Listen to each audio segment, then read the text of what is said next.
Hey guys, so today we'll be talking about the types of dilutions. So, at the level of A2 biology, at the level of A levels, you need to know about two main types of dilutions. Right, if I write dilutions like this, I'm hoping this is kind of visible, and I think it's now. We have basically both serial dilutions and we have simple.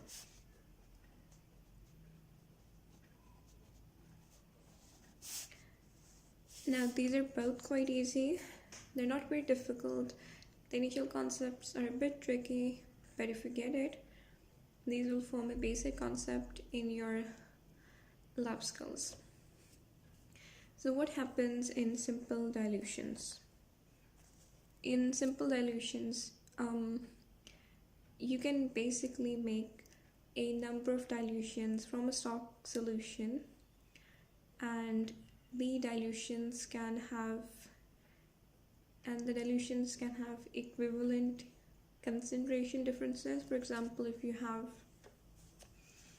say, a 1 mole per decimeter cube stock solution, using your simple dilution you can make a 0.81, then a 0.61, then a 0.41, and in each successive dilution the concentration difference is the same. Obviously you can also make, say, 1 and then a 0.9 and then a 0.8 or like a 0.5, whatever. However, the reason why this is so important is because you can do this too. In serial, it's a bit different and the dilution factor is constant, unlike with simple dilutions. For example, if you have a 1 mole per decimeter cube stock solution, you can make 0.1, assuming the dilution factor is by 10, and then by 0.01, and both of these have their own different uses. With simple dilution, for example, if you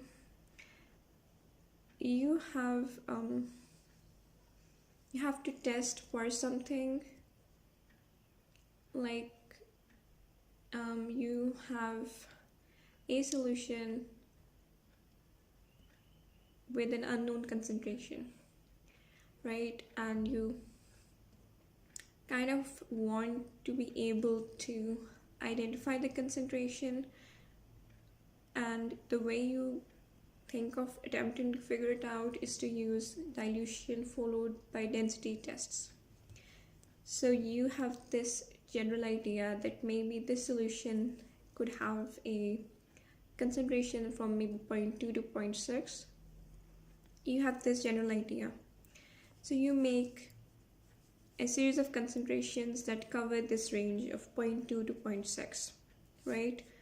And depending on the accuracy you need, you can basically gap the intervals. For example, if it's very accurate investigation, you can have 0.2, 0.25, and then 0.3, or even 0.21, but obviously that is very difficult. And with the level of accuracy available in an average lab by an average student, that is a bit too much. Or you can simply make 0.2, 0.3, 0.4, and if you get a value that is somewhere in between 0.3 and 0.4, you can make 0.31, 0.32, and then 0.33, because you have an idea that whatever value it is somewhere in between this range. So for example, you have 1 millimoles per decimeter cube stock solution and you want to make 0.8. How do you do that? Well, for one, we have this thing which is m1 into v1, m2 into v2. M here is molarity. Now when you're doing this, you're assuming that you want the same volume of 0.8 millimole and 0.6 and 0.4, right? So you assume this, and that is in general the case as well. So for example, you want 10 liters, or like 10 meter cube of each of these. So you initially have one of this, and you have this concentration of stock solution, and you like, I don't know how much of the stock solution I need to make 0.8 10 meter cube of 0.8 moles per decimeter cube fast dilution. But you do know the other ones, you know it's 0.8, and you know at the end you would want 10 meter cubes of this. And what you get is basically you get V1 is equal to 8. So if you take 8 meter cubes of 1, you can make 10 meter cube of 0.8 mole per decimeter cube. But how do you make 10 of it? Simple. The remaining 10 meter cube is basically, for that you just use distilled water. And the same kind of thing is used to make 0.6. You still use the stock solution to make that.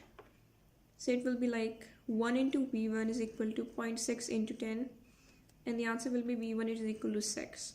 So to get that, you will need 6 meter cube of stock solution and 4 meter cube of distilled water, and you have to really mix it up well to get the solution. It's a bit different. Assuming you need to make 10 meter cube of all of this, so you kind of have to take a ratio of this. You get 10. Obviously so that makes you understand that the dilution factor is of 10. So if you have an understanding of maths, what do you think would happen if you take 1 meter cube of stock solution and then you take 9 meter cube of water? Obviously, there would be a decrease of by 10. There would be a 10 times decrease in the concentration, right? So you have 0.1 meter cube, my apologies, 1.1 mole per decimeter cube if you take 1 meter cube of stock solution, and then you basically take 9 meter cube of water. Now if it's this kind of thing over here, again the dilution factor is of 10. You can simply have 0.01 over 0.1, that is 10. Again you take 1 meter cube, but what do you take 1 meter cube of? You take 1 meter cube of your 0.1 moles per decimeter cube solution, and then you add 10 meters cube of water to it. That is basically how it works. Now if it was saying that you needed to make 50 meter cube of each of these dilutions, you'd use the same value, use the same dilution factor, because it's still 1 to 0.1. You just need different amounts of it. So if what is, like, we kind of did that thing, right? It was 1 to n, 1 to 9. So what if we do like this? You get 5 over 50. That's basically the same ratio. So what you do is you basically get 5 meter cube of the stock solution, right? And you add add 45 meter cubes of the water to it, the distilled water to it. So that's like 5 to 45, 1 to 9. And if it's 5 to 50, it's 1 to 10. I don't really have a lot of time. I would have been nearer with this, but I'm hoping you got what I'm saying. If you did, please like, subscribe, and leave a comment.